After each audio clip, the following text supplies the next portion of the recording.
visit to the Michelin-starred restaurant Aphrodite in the south of France promises a high-quality culinary experience. But the first course is quick to turn up a surprise.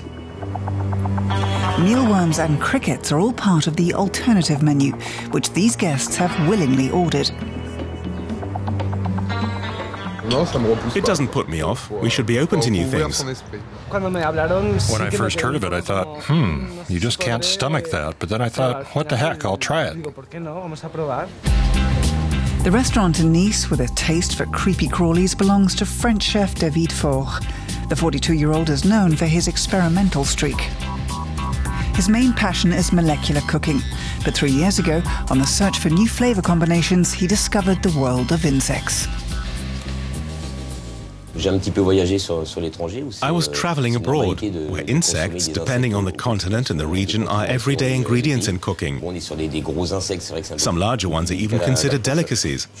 When I came back to France, I felt it was time to risk something new. That's what our guests expect too. The 5-course alternative menu will set you back €59. David Faure uses complementary flavors to unlock the nutty aroma of mealworms and popcorn-like crickets. I could have tried to hide the flavor of the insects with other ingredients, but I like to do things differently. The worm featured in the apple mousse should be a tasty treat. For me, it's important that each dish tell a story.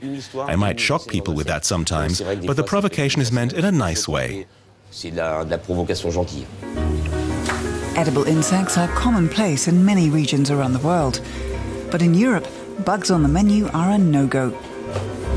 It's a risk this top chef is willing to take.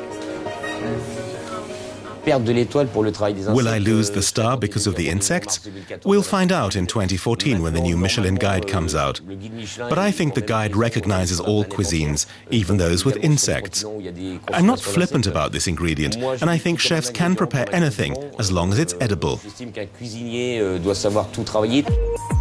The company Micro-Nutris helped make this possible for Faure. Based in Toulouse, they make all sorts of tasty morsels, using insects exclusively. In their dried form, they're sold over the internet for between €12 and €50 per portion. And they also offer handcrafted pralines and macaroons.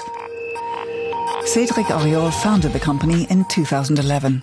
I wanted to set up a company that was sustainable, environmentally and also socially. I read that the UN recommended the consumption of edible insects, but that in Europe there weren't any companies that could supply such things. I simply got to it and embraced the adventure.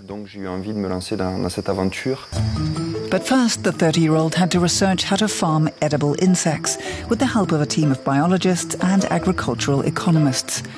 His experiments now also include African and Asian insects. For now, European crickets make up most of the production. 7 crickets are supposed to contain as much protein as 100 grams of steak. Micro-Nutris also has mealworms on offer. This year, the company is planning to produce a ton of these insects. We develop products using powdered insects. Our goal is to produce food that consumers are already familiar with. Eating a whole insect, the way David Faure prepares it, takes a bit more effort for some guests. The taste is subtle. It's very crunchy. I like that. And it goes well with the other ingredients. Faure's intention isn't merely to provoke his guests. He wants to change the general attitude towards food. We're preparing for the future. In a few decades, we'll probably have to accept that while we may not need to eat insects exclusively, we will have to integrate them into our meals. We should start preparing Europeans for that now. For now, though, it's early days, and a Michelin-starred insect menu may still only be palatable for the most adventurous of gourmets.